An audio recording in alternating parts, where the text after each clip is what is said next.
61 से 62, 1 और 2, तो इस 1 और 2 में दो ऑफेंस है। 61 related to criminal conspiracy and section 62 attempt को डील करता है। ठीक है, तो attempt under chapter 4 section 62 BNS में अटेम्प्ट का कॉन्सेप्ट है। ठीक है, अब देखिए भाई, पहले ये तो हमारे लास्ट में था 511 में, अब इसको हमने सेक्शन 62 में कर दिया। अटेम्प्ट पहले हमको समझना है अटेम्प्ट कौन से अटेम्प्ट पर ये सेक्शन 62 अप्लाई होगी। पहले हमको क्या समझना है, कौन सा आईपीसी का अटेम्प्ट है, बीएनएसएस का अटेम्प्ट है जिस पर हमारी बीएनएस अप्लाई होगी। ठीक है, तो ध्यान से समझिए, क्या आईपीसी के अंतर्गत जितने अपराध हैं सारे ऑफेंस के लिए अटेम्प्ट में हम जाएंगे? Answer is no. क्यों भाई? क्योंकि यहां पर सेक्शन 62 जो बता रहा है, मान लीजिए कोई व्यक्ति चोरी करता है, किसी के पॉकेट में हाथ डालता है और उसके पॉकेट में पैसा नहीं है, मतलब पर्स निकालने के लिए जेब में हाथ डालता है और जेब में पर्स ही नहीं है, तो क्या वो किसी ऑफेंस के लिए लायबिल होगा? नहीं, कायदे से तो नहीं, लेकिन अगर पैसा होता तो वो चूकता ना, तो वो साफ कर दिया था, तो इसलिए अटेम्प्ट के लिए लायबिल होगा। चेक कर रहा हूं। अब देखिए, ध्यान दीजिएगा,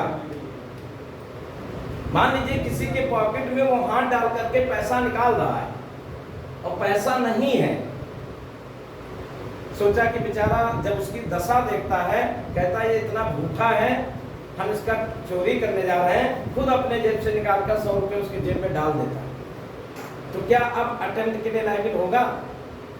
यानी वो तो गया था चोरी करने, पॉकेट में उसकी दुर्दशा देख करके कुछ नहीं था, तो कहा गरीब है बेचारा, 100 रुपए अपने जेब से डाल देता है, तो क्या वो किसी अपराध के लिए लायबिल होगा? बताइए भाई, ये क्वेश्चन अगर पूछा जाए किसी अपराध के लिए लायबिल होगा? पहले याद रखिएगा, लॉ कोई मोरलिटी नहीं मानती है, उसने तो प्रयास किया, अगर मिलता तो क्या वो छोड़ देता? तो यहाँ ये अगर किसी प्रोपोजिशन में या क्वेश्चन में ऐसा कोई प्रोविजन जोड़ दिया जाए तो वहां यू टर्न ना ले लेना, ऑफेंस ऑफ अटेम्प्ट कंप्लीट हो चुका है, जैसे ही हाथ डाला अपराध उसी समय कंप्लीट हो गया। ये तो बाद में आपको गुमराह करने के लिए कह देते हैं कि उसके जेब में नहीं 100 रुपए जाके अलग से डाल दिए। ठीक है, तो वहां अटेम्प्ट माना जाएगा, क्वेश्चन आएगा तो नहीं ना लगाइएगा, और वो चोरी के अटेम्प्ट के लिए। अब क्वेश्चन ये उठ रहा है उसका पनिशमेंट किस सेक्शन में जाएगा? क्या 303 में चोरी है तो क्या चोरी के लिए वहां पर 303 के अंतर्गत जाएगा? अब क्वेश्चन ये उठता है कि अटेम्प्ट कौन से ऑफेंस के अटेम्प्ट के लिए अप्लाई होगा? तो ध्यान से समझिएगा, चोरी ऐसे ऑफेंस के अटेम्प्ट के लिए अप्लाई होगा अगर स्पेशली बीएनएस में किसी ऑफेंस के अटेम्प्ट का प्रोविजन दिया गया है, यानी चोरी यानी किसी ऐसे ऑफेंस के लिए स्पेसिफिक 5 मेंशन इन सेक्शन। अब जैसे मान लीजिए बंदूक से मर्डर करने के लिए गया और जैसे बंदूक तानता है और टाइगर जब दबाता है मिस कर जाता है, निशाना चूक गया। ठीक है, यानी टाइगर दबाया और निशाना चूक गया, गोली नहीं चली या चली उसको लगी नहीं, तो क्या वो सेक्शन 62 के अंतर्गत लायबिल होगा? बीएनएस के अटेम्प्ट के अंतर्गत लायबिल होगा? क्या वहां पर बीएनएस का अटेम्प्ट अप्लाई हो जाएगा? चूंकि चोरी के अटेम्प्ट को स्पेसिफिक 5 सेक्शन में दिया गया है। किस सेक्शन में? अटेम्प्ट ऑफ मर्डर 307 में पहले दिया गया था। अब 108 वाट के अंतर्गत देखिए सेक्शन 105(6) देख लीजिए, ठीक है। तो स्पेशली है 109 याद रखिएगा। अटेम्प्ट टू मर्डर जो है 109 सेक्शन में स्पेशली इसके डिफाइन किया गया है। तो इसका मतलब वहां पर हमारा 500 सेक्शन 62 अप्लाई नहीं होगा। बीएनएस की 62 फिर कहां अप्लाई होगा, हमको ये देखना है। तो अटेम्प्ट क्या है और ये किस ऑफेंस पर अप्लाई होगा, तो देखिए ध्यान दीजिएगा। हम देखते हैं आज अटेम्प्ट, इसका प्रोविजन पुरानी बीएनएस में हमारा आईपीसी में सेक्शन 511 चैप्टर 23 में था। अब नए में सेक्शन 62 में है, सेक्शन 62 ऑफ बीएनएस। यहाँ भी चैप्टर 4 है। तो देखिए पहले तो हमको ये समझना है स्टेजेज ऑफ क्राइम, अपराध के चरण कितने हैं? 4 चरण से गुजरने के बाद में ऑफेंस कंप्लीट होता है। अब ये बताइए क्या चारों चरण पनिशेबल हैं? क्वेश्चन बताइए आप लोग, क्या ऑफेंस के चारों स्टेज पनिशेबल हैं? नहीं। हम कहते हैं है अलग अलग अपराधों के हिसाब से। भाई ये बताइए चारों चरण में सबसे पहले क्या है? इंटेंशन, आशय, ठीक है। एक second, intention, single intention can not punishable, लेकिन वही इंटेंशन 2 लोगों का अगर हो जाए, जैसे हमारा इंटेंशन और एक लोग और है उनका भी इंटेंशन, जब 2 आशय मिल जाएं तो क्या होगा? कॉन्स्पिरेसी। अब कॉन्स्पिरेसी होगा तो कॉन्स्पिरेसी में 2 लोगों की जरूरत है ना, तो ऑटोमेटिक वहां 2 इंटेंशन तो होना ही है, तभी तो कॉन्स्पिरेसी का ऑफेंस होगा। ध्यान से समझिएगा, कॉन्स्पिरेसी में 2 इंटेंशन, बिना 2 इंटेंशन का कॉन्स्पिरेसी का ऑफेंस नहीं है। अगर कॉन्स्पिरेसी में 2 लोग एक ही बात को सोच रहे हैं विथ एग्रीमेंट, यानी single intention can not punishable, but single double intention अगर पनिशेबल हो गया, कब होगा? कॉन्स्पिरेसी के रूप में, क्योंकि दोनों का आशय एक हो गया। और कॉन्स्पिरेसी के लिए मिनिमम कितने लोग जरूरी है? 2। ठीक है। तो इस प्रकार उन दोनों लोगों का अगर इंटेंशन एक हो जाता है तो कॉन्स्पिरेसी के रूप में पनिशमेंट हो जाएगा, पनिशेबल। तो जनरली सिंगल इंटेंशन का कोई पनिशमेंट नहीं है। हम चाहे जितना इंटेंशन अपने मन में बनाएं, हमारा इंटेंशन है कि रिजर्व बैंक ऑफ इंडिया को लूट लें, ठीक है, छोटी मोटी नहीं है। हमारा इंटेंशन है कि वंदे भारत से हम यात्रा करें और वहां पर्स काटें। वहां बड़े धनाढ़ लोग रहते हैं ना, राजधानी हुआ, वंदे भारत हुआ, शताब्दी हुआ, बुलेट ट्रेन में, तो उनमें सब बड़े बड़े पैसे वाले होंगे वहां, तो हम सोच रहे हैं कोई दिक्कत नहीं। तो इंटेंशन कैन नॉट पनिशेबल, लेकिन ये सब इंटरव्यू में पूछा जाता है। जो हमने बताया कि क्या डबल इंटेंशन पनिशेबल है, सिंगल नहीं तो डबल है, डबल इंटेंशन है तो कॉन्स्पिरेसी है, बिल्कुल पनिशेबल हो जाएगा। ऐसे क्वेश्चन इंटरव्यू में आते हैं, ठीक है। अब आता है पहला तो हमारा इंटेंशन हो गया, उसके बाद में सेकंड स्टेज क्या होती है?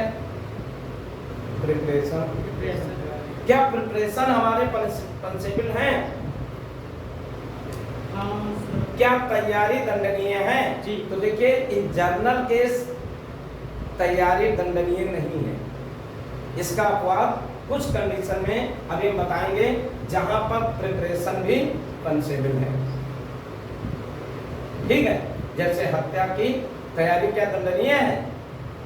नहीं, लेकिन डकैती करने गए और वहां हत्या कर दिया और तैयारी के साथ हत्या सहित डकैती की तैयारी, ठीक है, तो ऐसी स्थिति में डकैती की तैयारी अगर हम करते हैं, देखिए डकैती की तैयारी पनिशेबल है 399।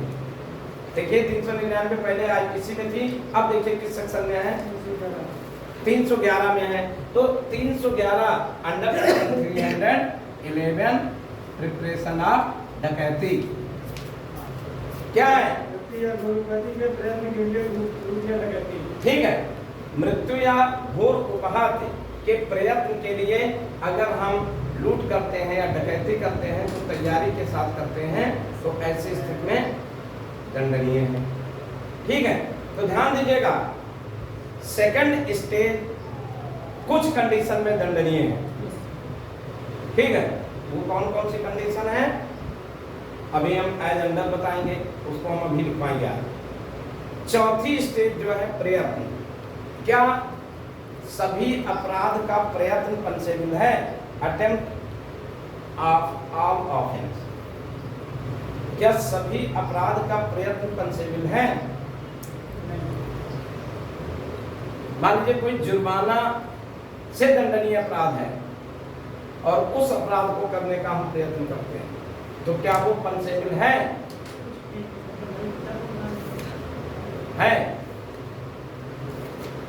कहाँ है?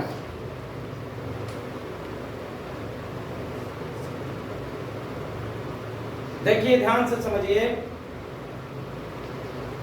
प्रयत्न जो लास्ट स्टेज हम अटेम्प्ट की बात करते हैं, तो अटेम्प्ट कायदे से ये चौथा ऐसा स्टेज है, तीसरा है, ये हमेशा पनिशेबल है, हमेशा पनिशेबल है। और चौथा कमिटमेंट, अगर हम अपराध कंप्लीट कर देते हैं तो ये पनिशेबल। ठीक है, तो अब हमारा थर्ड स्टेज की बात करते हैं। ठीक है, तो थर्ड स्टेज की यानी प्रयत्न आईपीसी में कहाँ कहाँ प्रयत्न को पनिशमेंट के लिए बनाया गया, और पहले हम देखिए ध्यान से देखते हैं, सेक्शन 62 को पढ़ते हैं हेयर एक्ट से। ठीक है, सेक्शन 62 क्या कह रहा है? पहले कह रहा है आजीवन कारावास या अन्य कारावास से दंडनीय अपराध को करने का प्रयत्न के लिए दंड। यानी ध्यान दीजिएगा, ये केवल आजीवन कारावास या कारावास से दंडनीय अपराध को करने का अगर पनिशमेंट है, वही दंडनीय प्रयत्न की बात करता है। जो कोई इस संहिता या द्वारा आजीवन कारावास से कारावास से दंडनीय अपराध करने या ऐसे अपराध कारित किए जाने का प्रयत्न करेगा और ऐसे प्रयत्न में अपराध करने की दिशा में कोई कार्य करेगा, यहाँ की ऐसे प्रयत्न के लिए दंड के लिए कोई अव्यक्त उपबंध इस संहिता द्वारा नहीं किया गया है, वहाँ वह उस अपराध के उपबंधित किसी भांति से कारावास से या ऐसी अवधि के कारावास यथा आजीवन कारावास से आधे तक की या उस अपराध के लिए उपबंधित दीर्घतम अवधि के आधे तक की हो सकेगी, या ऐसे जुर्माने से जो इस अपराध के लिए उपबंधित है या दोनों से दंडित किया जाएगा। मतलब चूंकि प्रयत्न जो है ये अपने आप में कोई अपराध नहीं भाई, किस ऑफेंस का प्रयत्न? मर्डर, लूट डकैती, मर्डर, लूट डकैती, रेप, ये सारे ऑफेंस हमने बताया था, ये तीसरा भूत है आईपीसी में, तीसरा भूत है। पहला भूत क्रिमिनल कॉन्स्पिरेसी, दूसरा भूत अबैटमेंट और तीसरा अटेम्प्ट। यानी तीनों भूत ऐसे हैं, ये अपूर्ण अपराध है, कोहेबिट ऑफेंसेस हैं, यानी इनको किसी शरीर की जरूरत है। दुष्प्रेरण हम करेंगे किसी अपराध का तो अपराध रूपी शरीर वहां हो जाएगा। अटेम्प्ट के किसका अटेम्प्ट? तो किसी अपराध का, यानी वहां उस ऑफेंस की जरूरत है। और कॉन्स्पिरेसी, किसकी कॉन्स्पिरेसी? किसी अपराध की। तो ये आपका तीसरा ऐसा अपूर्ण अपराध आपसे आप क्वेश्चन पूछा जाएगा कि इनमें से चारों में से कौन सा पूर्ण अपराध है या कौन अपूर्ण अपराध है। ठीक है, तो देखिए अब यहां पर प्रयत्न जो है इनकम्प्लीट ऑफेंस के अंतर्गत आता है। क्यों भाई? अब यहां पर जब अपराध ही आपने नहीं किया तो आपको पनिशमेंट कितना दिया जाए। मान लीजिए आप किसी की चोरी, किसी के घर में गए चोरी करने और उसके घर में जा करके संदूक उसके घर से निकाल कर आंगन में ला करके बॉक्स पटका, आराम से लाइट जला करके सोच लो चुरा के ले जाए। जब पटका तो उसमें ईंटा भरा था, कुछ था ही नहीं। अब वहां से छोड़ करके चले आए, तो क्या आप किसी अपराध के लिए लायक हुए? बताइए, सुनिए, चोरी के लिए लायक हो जाओगे? ईंटे की चोरी के लिए? क्या भट्ठा में घुसे थे क्या भाई? किसी के घर में हम चोरी के करने के पर्पस से घुसे, ठीक है, तो जब वहां से हम कुछ चुराए ही नहीं बल्कि 100 रुपए और अपने जेब से निकाल के रखा है कि दादा इनके पास कुछ नहीं है, सुबह उठेंगे तो बच्चे कहाँ खाएंगे। देखिए सारे बच्चे एकदम से पेट भूखा था, एकदम उनका पेट में कुछ नहीं था, कम से कम 100 रुपए छोड़ दें, चाय ब्रेड तो खा लेंगे सुबह। तो अब आप किस अपराध के लिए लायक हुए? गुड फेथ में कार्य किया। गुड, ठीक है, गुड फेथ में काम किया है, बच्चों को पेट भरने के लिए, यानी भगवान के घर से तो कोई अपराध नहीं किया, क्योंकि भगवान कह रहा भाई आप बहुत परोपकारी हो। तो आपने क्या किया? क्योंकि ऐसे एक्ट को पनिशेबल अंडर लॉ, विधि द्वारा पनिशमेंट का प्रोविजन किया, इसने आपने ऑफेंस किया, क्राइम नहीं किया। लेकिन अगर मान लीजिए कोई ऐसा अपराध होता जिसके लिए कोई पनिशमेंट ना होता तो वहां पर क्राइम आप करते, यानी मोरलिटी बेस्ड ऑफेंस आप नहीं करते। तो यहाँ पर हम भगवान के यहाँ के लिए, तो भगवान तो हमको कहेंगे बहुत अच्छे आदमी हो, तुमको क्या बोलते हैं हम पनिशमेंट नहीं दे सकते, तुम उसकी गरीबी और उसकी भुखमरी को देखकर तरस आ गया, आप उसके घर में 100 रुपए छोड़ करके आते, चोरी करने के लिए गए थे, अलबत्ता ऊपर से आप 100 रुपए छोड़ कर चले आए, तो आप किसी अपराध के लिए लायबिल भगवान के यहाँ नहीं होंगे, बट सेक्शन 62 के अंतर्गत अटेम्प्ट ऑफ थेफ्ट के लिए लायबिल होंगे। ठीक है, तो ध्यान दीजिएगा।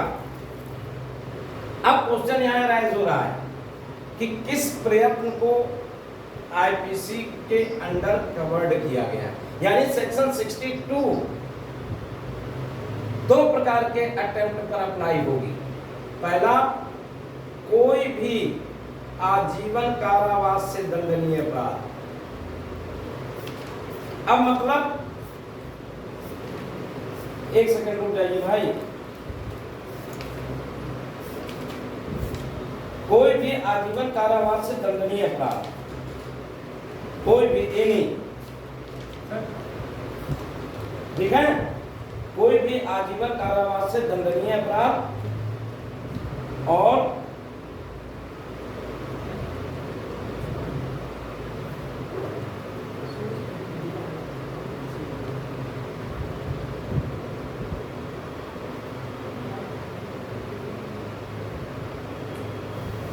इसके अलावा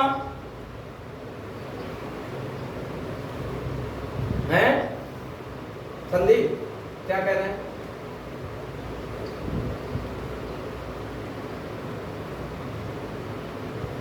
ठीक है, तो पहले देखिए, इम्प्रिजनमेंट फॉर लाइफ से दंडनीय ऑफेंस के करने के लिए अटेम्प्ट के लिए पनिशेबल अंडर आईपीसी है, तो उसके लिए हम पहले में लायबिल हो जाएंगे 62 के अंतर्गत। सेकंड क्या कह रहा है?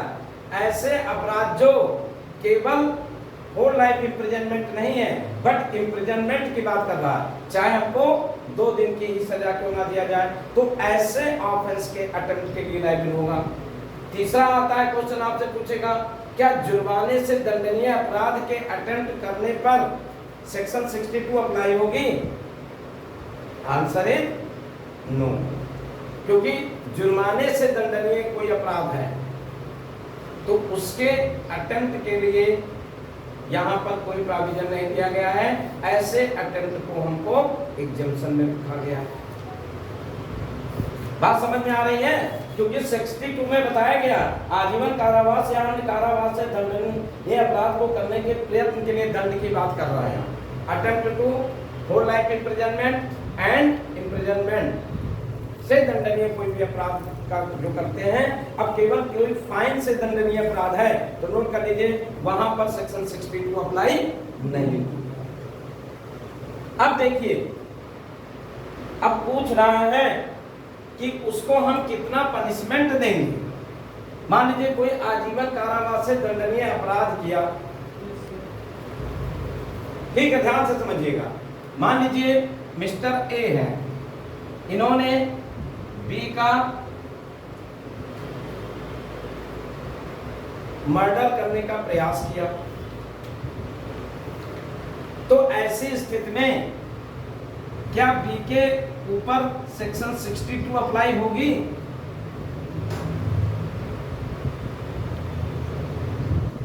नहीं लागू होगी, क्योंकि section 311 attempt to 109 attempt to murder के लिए अलग से सेक्शन है। तो अब हमारी सेक्शन 62 यहां अप्लाई नहीं होगी। अब मान लीजिए ए ने ऐसे अपराध के लिए, ध्यान दीजिएगा, ए ने ऐसे अपराध को करने के लिए, अटेम्प्ट के लिए अपराध किया है जिसमें होल लाइफ इम्प्रिजनमेंट दिया जा सकता है। मान लीजिए ए ने ऐसा अपराध किया जिसमें होल लाइफ इम्प्रिजनमेंट है, डकैती, ठीक, मान लीजिए ए ने डकैती करने का प्रयत्न किया, तो ऐसी सिचुएशन में क्या हमारी सेक्शन 62 अप्लाई हो जाएगी? संदीप,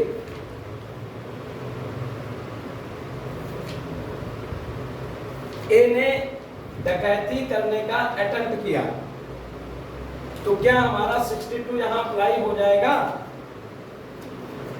पहले हमको देखना डकैती किस सेक्शन में है। 310 में है। और डकैती का प्रयत्न किस सेक्शन में है?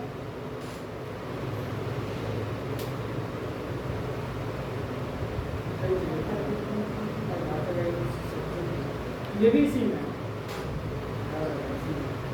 399 वहां है हत्या से डकैती की तैयारी है, डकैती की बात हम कर रहा हूं, यानी डकैत प्रिपरेशन ऑफ डकैती विथ मर्डर के लिए 399 था। 311 में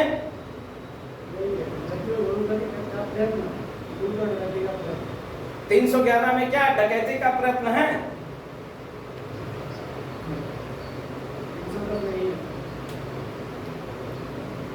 तो मृत्यु या घोर उपहात, हम सीधा डकैती की बात कर रहे हैं, मृत्यु घोर उपहात क्या कर रहे हैं? ध्यान दीजिएगा, ये क्वेश्चन कई बार एग्जाम में पूछा गया। लिखा है अटेम्प्ट ऑफ डकैती punishable under section A 395, 396, 397, 390D, ये 4 ऑप्शन दिए जाते हैं, ठीक है। तो डकैती का अटेम्प्ट का पनिशमेंट किस सेक्शन में पूछा गया है? एपीओ यूपी में आया है, तो डकैती का अटेम्प्ट आईपीसी के किस सेक्शन में था? एक दे देगा नन ऑफ एबव, यानी इन किसी में नहीं है। तो क्या डकैती के प्रयत्न के लिए हमारी सेक्शन 62 अप्लाई हो जाएगी? कौन सी?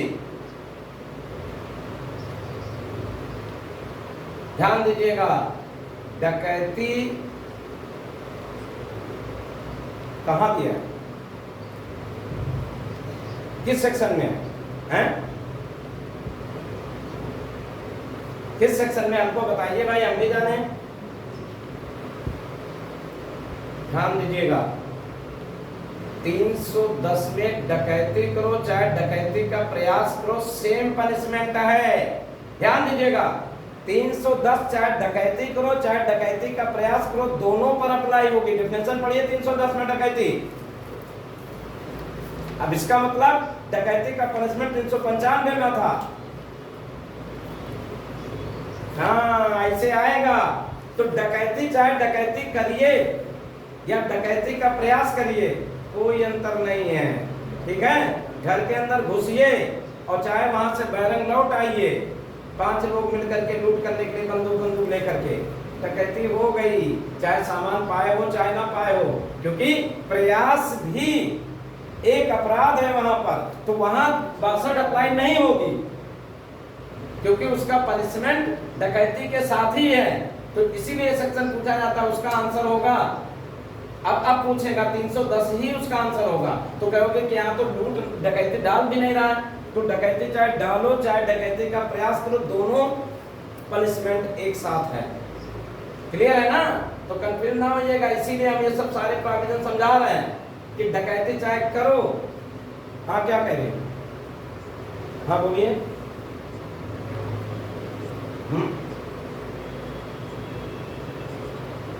हाँ बिल्कुल 62 में आ गया। हाँ,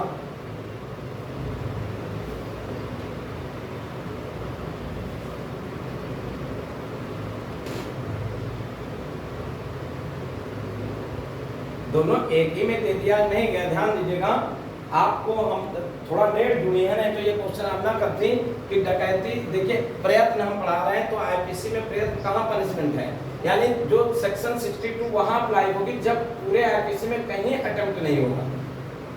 नो अटेम्प्ट स्पेसिफाइड सेक्शन में कहीं भी नहीं डिफाइन किया होगा, तो ऐसे प्रयत्न में आपका 62 अप्लाई होगी। लेकिन अगर उसके लिए अलग कहीं सेक्शन में दिया गया है, तो ऐसा प्रयत्न 62 से डील नहीं होगा, वो उसी सेक्शन से डील होगा। समझ में आ गया ना? तो अब चूंकि यहाँ क्वेश्चन ये पूछा जाता है डकैती का प्रयत्न कहाँ पर पनिशमेंट है, तो डकैती 511 में वो आपका 62 में नहीं जाएगी, क्योंकि 310 में चाहे डकैती डालिए चाहे डकैती का प्रयास करिए, दोनों बराबर दंड से दंडनीय है। इसलिए देखिए, ध्यान दीजिएगा, हत्या सहित डकैती अलग सेक्शन है। प्रिपरेशन ऑफ हत्या सहित डकैती की, तो वो आपका 399 में था, अब कौन सी हो गई? 311 में आ गया। तो 311 में हत्या से डकैती का प्रयास है, और वहां 311 भी पूछा जाएगा एग्जाम में, तो खट से लड़के 311 मार के आएंगे, और 310 भी होगा। तो 310 is correct answer, don't confuse. अब आइए, मान लीजिए, ध्यान दीजिएगा, कोई आजीवन कारावास से दंडनीय कौन सा अपराध बचा है? लूट में कितनी सजा है? 10 साल एंड होल लाइफ इम्प्रिजनमेंट। ठीक है, 308 में 309 में लूट है, किसमें? 309 में। 309 में कितनी सजा है? कई 14 वर्ष तक हो सकता है, राजमार्ग पे वो 3 क्लास में बांट रखे ना, 4, 5, 6 आजीवन भी है ना? आजीवन भी है, 30 क्लास में आजीवन। सुनिए, मान लीजिए, ध्यान दीजिएगा, एक चीज हम बता रहे हैं। मान लीजिए कोई व्यक्ति जो ऐसा अपराध कर रहा है, इधर से कंसंट्रेशन पकड़िए, कोई व्यक्ति ऐसा अपराध का अटेम्प्ट करता है जो आजीवन कारावास से पंसेबल है, पंसेबल विद होल लाइफ इम्प्रिजनमेंट। अब मान लीजिए उस ऑफेंस का प्रयास करता है, तो अटेम्प्ट करने वाले को कितनी पनिशमेंट होगी? ऐसे अपराध का अटेम्प्ट करता है जो आजीवन कारावास से दंडनीय है, तो ऐसे ऑफेंस के अटेम्प्टर को कितना पनिशमेंट दिया जाएगा? इसका आंसर बताइए फटाफट। जो अटेम्प्ट करता है होल लाइफ इम्प्रिजनमेंट का, और मान लीजिए कारावास से दंडनीय कोई अपराध है, तो उसका अटेम्प्ट का पनिशमेंट कितना होगा? देखिए, ध्यान दीजिएगा, हाँ देखिए, ध्यान से समझिए, यही हमको समझाना है। तो अगर होल लाइफ इम्प्रिजनमेंट से दंडनीय किसी अपराध का अगर पूछा जाए, तो देखिए यहाँ पर कर्ता को पूरा सजा है और अटेम्प्ट जो कर रहा है उसका उस सजा का आधा। अब आजीवन कारावास का आधा कैसे निकालोगे? भगवान से तुम पता तो कर नहीं पाओगे कि भैया इनको कब मारोगे, उसका आधा हमको सजा देना। आजीवन का 7 साल। सबसे कम सेक्शन 6 खोलिए जी। सेक्शन 6 बीएनएस वो कह रहा है कि जब कंप्यूटेशन ऑफ सेंटेंसेस की बात होगी, जब आपको दंडादेश की अवधि को गणना करना है तो आजीवन कारावास की सजा को हम 20 साल के इक्विवेलेंट लेंगे। अब यहाँ हमको आधा देना है ना, तो एक्सरसाइज करते हुए रेट विद सेक्शन 10 अप्लाई कर दीजिएगा और वो 6 और उसके आधार पर आजीवन कारावास की सजा 10 साल हो जाएगी। सेक्शन 6 का नॉलेज अगर होगा तो यानी कि अटेम्प्ट, अब मान लीजिए कोई व्यक्ति नहीं समझ में आ रहा था, अब समझ में आ गया, अब समझ में आया। अरे दंडा विधि जैसे मतलब वो कह रहा है जैसे अब आजीवन कारावास को भाई आधा कैसे निकालोगे? तो आधा देखिए, आजीवन कारावास को आधा निकालने के लिए ही ये फार्मूला बनाया गया धारा 6 का। ठीक है, अगर आपको computation of whole life imprisonment को गणना करना है तो आजीवन कारावास को हम 20 साल मान लेंगे और उसका आधा दे देंगे। 1/4 मानना है तो 5 साल दे देंगे। यानी हमको computation of whole life imprisonment को एज पर सेक्शन 6 के आधार पर हम उसे घटाएंगे बढ़ाएंगे। तो आजीवन कारावास का आधा 10 साल होगा। ठीक है, और मान लीजिए कोई चोरी करता है और घर में चोरी करने का प्रयास करता है, तो अगर वो पकड़ गया चोरी करते समय, अगर नहीं कर पाया तो उसको कितनी सजा होगी? तो निवास गृह में चोरी के लिए 7 साल मैक्सिमम है, तो 7 साल का आधा यानी 3.5 साल होगी सजा। ठीक है, तो पनिशमेंट ऑफ अटेम्प्ट भी डिफाइन अंडर सेक्शन 62। 62 में अटेम्प्ट का पनिशमेंट भी दिया है। कितने साल होगा? तो 2 अटेम्प्ट को कवर कर रहा है और आज केवल जुर्माने से दंडनीय अटेम्प्ट है तो वहां पर हमारी ये सेक्शन अप्लाई नहीं होगी। ठीक है, तो आज अटेम्प्ट हमने अभी तो जनरल प्रोविजन पढ़ाया है, किस अटेम्प्ट पर हमारी आईपीसी अप्लाई होगी और किस अटेम्प्ट पर हमारी आईपीसी नहीं अप्लाई होगी। तो ये general provision related to attempt in BNS and in IPC. ठीक है, तो इन दोनों सेक्शन को हम एक साथ करके देखे हैं। अब अगला लेक्चर हम कल स्टार्ट करेंगे, तो अटेम्प्ट को विस्तृत तरीके से हम समझेंगे और इसमें बहुत सिस्टम से समझिएगा। अटेम्प्ट बहुत इंपॉर्टेंट है और इससे क्वेश्चन बिल्कुल मेंस में प्रॉब्लम, प्रीलिम्स में प्रॉब्लम पूछी जाएगी। तो कल के लेक्चर में हम इसे आगे कंटिन्यू करेंगे। ठीक है, okay, thank you, good night.